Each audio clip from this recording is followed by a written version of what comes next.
loading snacks.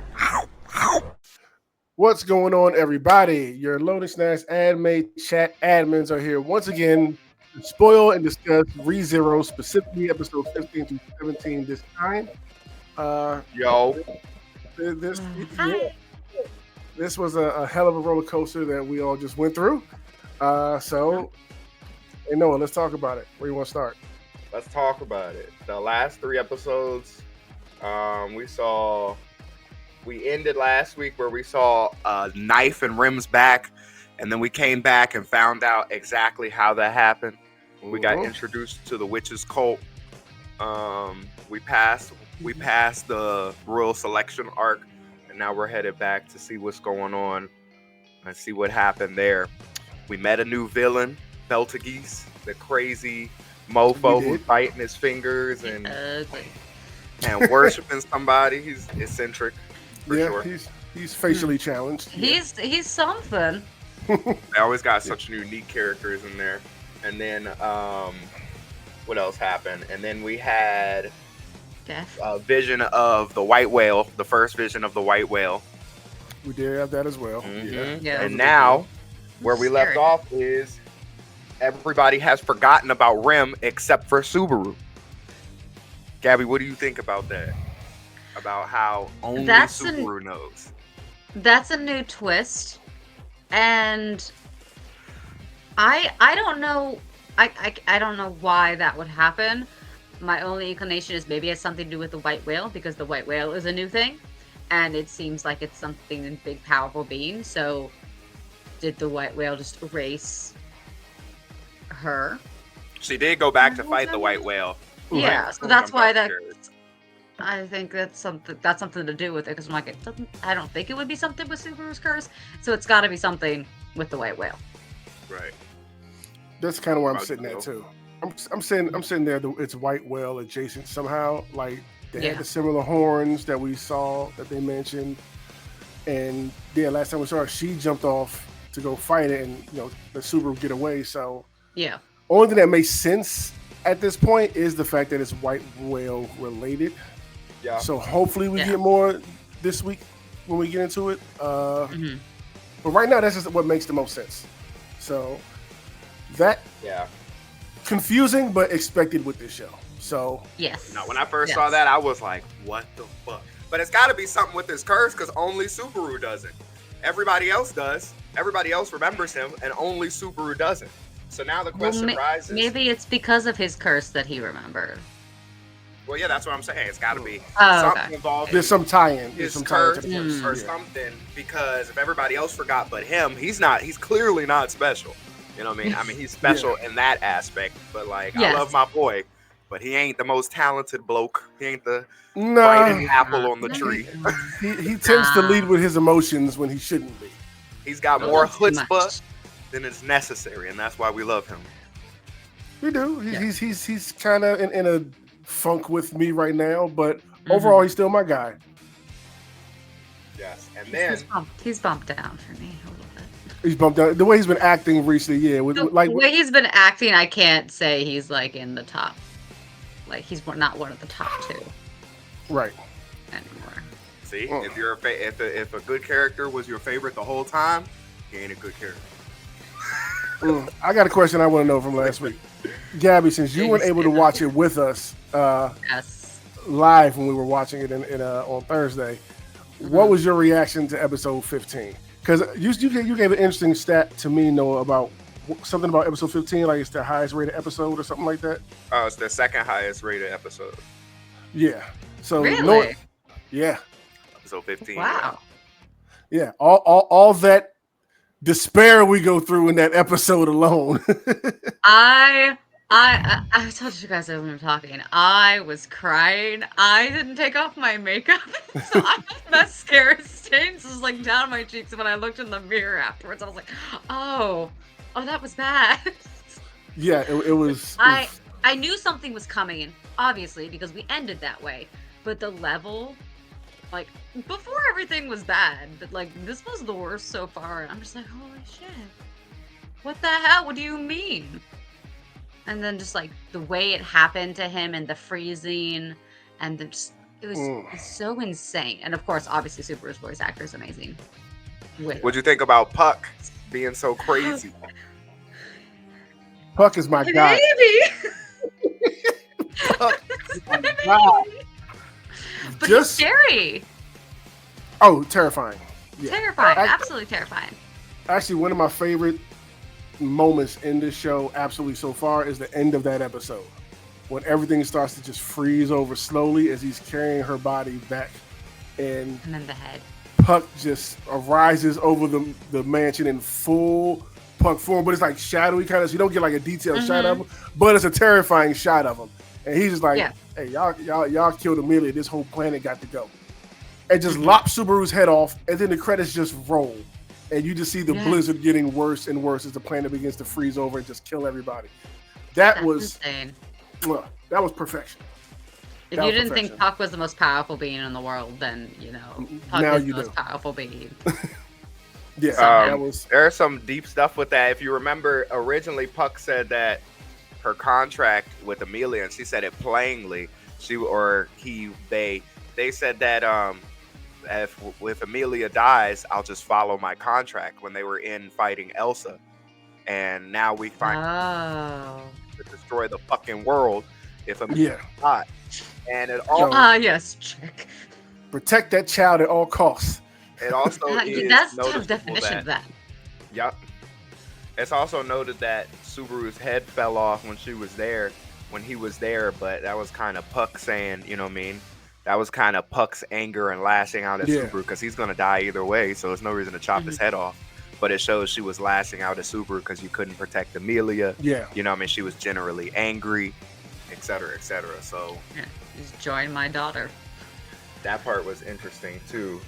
That line really stuck out. I was like, holy yeah. Oh, my God. Yeah, you could feel the hurt and anger in Puck's voice when he said that. Yeah. Gabby, has Rem become best girl now? Yes, because Amelia is also kind of starting to annoy me. Okay. Yeah, like after this episode, I have to. It's got to go to Rem right now.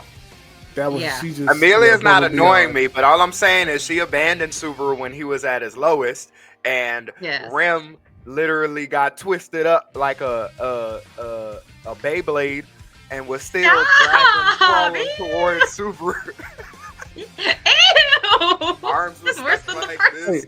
That Beetlegeist or whatever his name was, the way he just played with Subaru and just destroyed her in front of his eyes by hanging her up there and wringing her out like a wet towel was just disturbing. I had to watch that through my hands. I was like, I couldn't. When we were watching, I was like, "Oh, I wish Gabby was here to see this." Yeah, because we knew it was it would destroy you when we saw that. But to have her crawl over there with her body destroying it at the Subaru, I'm like, "Don't worry, it's gonna be all right." Like, oh my gosh, destroyed me. I'm sorry. Rem is officially taking the top spot for top girl. Like, yeah. But I would say Subaru was still being annoying. I should say with the middle episode, was that 16, with him trying to go back to the castle and try to get everybody to join him, the other selecteds, get them to join him. Right. And he just wasn't getting it. He was going through off of emotion and passion like he always does. You can't tell anybody what's going on, how you have this information that the witches are going to attack, your town and your castle. You can't say that. And because they're speaking plainly to you, like we're not friends. We don't have a relationship. We're in competition with your girl to see who's going to win all of this. So there's no reason for us to help you. We get no gain out of this. Yeah, like if she dies, well, that kind of just is like in our favor type of deal. And the way he was just going about everything, like he's like, I'll do this for you, I'll do that for you. Oh, so you're weak? Yeah, so we definitely want to conquer you guys. You know what I mean? Just stuff like that. And he would try something different with one of the other selectees. Well, one thing Crush said was like, what would I gain? But also like, oh, Amelia would drop out. It's like, well, she's not gonna win. They're like, everyone's against her. She's a half elf. No one likes her. I don't gain anything, even if you promise me that. So why would I? He has no leverage whatsoever, so there was no way he would ever. And it's also him, like, this is why I love seeing y'all watch Subaru grow, because right now you can hate him, but then in hindsight, I know y'all are gonna love him. Because dealing with all this shit, every time he sees Crush and asks her for help, he's like freaking out, but this is her first time hearing of that. So it's, for instance, like your brother coming in, Gabby, and just telling you of some insane, like unbelievable plot that you would literally have to know the future to know, and just you know what I mean, expecting you to be on the same level of like stress and importance in your mind for that subject that he has, and it just can't happen no matter what. But he's still dealing with so much of this that it's like, you know what I'm saying, he doesn't know what to do, and at this point his stress is not allowing him to make logical decisions. Yeah, not at all. Or think logically, because when he's in his right mind, as you see, he's got like 4 princesses that know his name. He lives with Amelia. He knows the most powerful mage and spirit in the whole nation. He's got 2 knights that he knows personally. Like, when he's in his right mind, he's good. He's really what's the word I'm looking for? He's a really like easy person to talk to. Like, he drags people in. So yeah. It's clear that right now he's got so much going on that he's not able to really. He can't think straight right now. Yeah, he's just running off of pure. He's just running off pure emotion right now, trying to save everybody, and it doesn't work out. It doesn't work out well for him when he's in that state of mind. You're right, Noah. When he's clear-minded and he can actually look at things and think them through, he'll body that. It's just. And that's what I was explaining to you last week, because we've all been in that situation where you're so frustrated that you try and just force the situation to work. And it doesn't work that way, no matter what it is, which is why any educated person tells you to relax and think about things, you know what I mean, logically before. But I give him leeway because bro has died and seen his loved ones twisted into pretzels and done all this that is like, Subaru, you got to do better. That's real easy to say when you haven't died 14 times. No, true. And not in like easy ways. Not like he fell asleep and died. It's he's getting brutally murdered pretty much. And he remembers all of them. Like, people go into lifetimes of trauma from seeing their loved ones die once. He's done it like 14 times. So, or at least like 5 with his loved ones. And they get worse every time because he builds a better relationship with them. Exactly. And he has those moments like when Rem told him that she loved him. And then she died in his arms. And then he died again. And he comes back and he's like, oh, let me just hold your hand. Yeah. Yeah. So it's like being like that and just acting normal. It's almost impossible. We also got some new information about his curse. Where when he's trying to explain to Amelia, like, screw this, I'm going to say everything that it is. And whatever happens to me is just going to happen to me. But I got to get this out. And the curse comes out, but instead of hurting him like it usually does when he tries to tell, it killed Amelia. That threw me for a complete left. So I was not expecting that at all. Yeah. Any thoughts on that part itself, that scene itself, and her getting killed instead of him? That makes me think that the curse has more like autonomy than just being, oh, it's a curse, it's gonna kill him when he speaks. No, the curse is thinking. Like, either someone is directly behind it, or it can change and evolve. And it learns that, okay, he's just going to do it no matter what. I can't punish him. I got to do something else. Okay. So that's kind of what I got initially from it. It's like something is learning and something is evolving. The witch is directly behind it, and she does it herself. Or whatever. That's where I'm leaning towards. That is the witch, her, himself, whoever, that's keeping an eye on him, that's calling. Well, we know it is. They've said it is. They've said it is several times. Oh, they did? Got the witches, they've got the witches. He got the witches scent coming off of him. They've said. Okay, but I didn't know if that actually meant that she was the one controlling the curse. I thought it was just a curse that they put on him, and that's why they have the witches scent. Well, the thing that gives it away is, one, nobody else all they can do is sense the curse. The effects of the curse only affect Subaru. Similarly to how, like, the effects of Rem's memory loss only affect Subaru as well.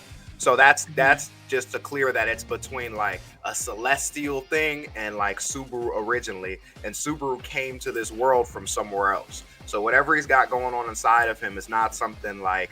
That's why I said early on, I was like, I'd be asking magic casters, but, like, That's not something magic casters can clearly just figure out, because Yeah. he's around so many, like he's around nobles and kings, the most educated people in the world, and none of them can figure this out. So, or at least see it. And I'm sure if all of these magic users, that room he was in probably had a whole bunch of magic users. So they probably all sensed him as well and just didn't say anything. Because if Rim and Ram can sense him, people are much stronger than Rim and Ram. So that's how you know it's associated with the witch, but you don't know, like she's saying, Gabby, you're saying you don't know the sentience level. But if you remember at one example, Subaru said, he kept saying, I can return, and what he's trying to say is I can return to death. But at one point he said, ever since I came to this world, and then it stopped him from saying that. So it's like, it's clear someone is watching every word he's saying to not, because I was like, why don't you just write it on a piece of paper? He'd probably still have the curse effect because someone's watching. Probably. I can't say for sure, but that's what it seems like. No, you got a point. No, that makes sense. So what do we think of how episode 17 ended? Puck showed up to save the day because Beetlegeist, whatever her name is, was whooping on Subaru. And Puck showed up to save the day, and Puck looks pissed. Yeah. So I'm super excited for next week to see Puff go off and save Subaru. And I think after that, we'll get into... Is he going to save Subaru, though? We got to find out. Well, that's what I'm looking forward to happening. I hope that happens, but I initially, maybe, but I didn't think he's going to ask him what happened. And then he's not going to be able to say anything. Then Puck's going to get mad. And I have a feeling he's going to die again quite quickly. Okay. I don't think he's going to die again. I think Puck will save him, keep him alive, and they might have a conversation like that. But I think the focal point after that's going to be taking down the White Whale. I think wasn't he on the verge of death on the last moment? Didn't he have like one of the hands through his chest or something? I can't remember, but they were all like out and coming at him. I can't remember. And then they were raining down. I thought it was just like strangling him. You might be right. Holding him back. You might be right. Yeah, because they were definitely all coming down on him when Puck shows up. Mm-hmm. Okay, but then Puck showed up to rain ice down on him. But whatever going on with the cult, I was saying that before, that like it's interesting watching the fight scenes in this, because in a normal battle shonen or isekai or any anime, if you're at a certain strength level, you're not getting hit from the back, you're not getting hit by vicarious shots. And kind of in this series, it's like whatever happens. You know what I'm saying? And you take damage quickly. It's not like your vitality is super high. So it's interesting to see how OP this damn cult is. They remind me of the cult in Game of Thrones, where they're way too OP for no reason. So, they're pretty badass. So I'm still looking for all of them to get killed. So yes, hopefully. Please. Yeah, hopefully that comes down the road in the future. Hopefully. But I know we're super excited to see what happens next. So you all know where to find us. Thursdays, 9:30 in the Discord. 9:30 p.m. We'll be watching the next episodes, which is 18, 19, and 20 this week. So look forward to watching those with us. We look forward to you guys joining us. That way you can, sit with us live, watch our reactions. We see yours, and we can discuss a little bit afterwards to see how you guys take on the word. It's a good time. So until next time, we will catch you all later. Deuces. Peace. Bye. Loading snacks.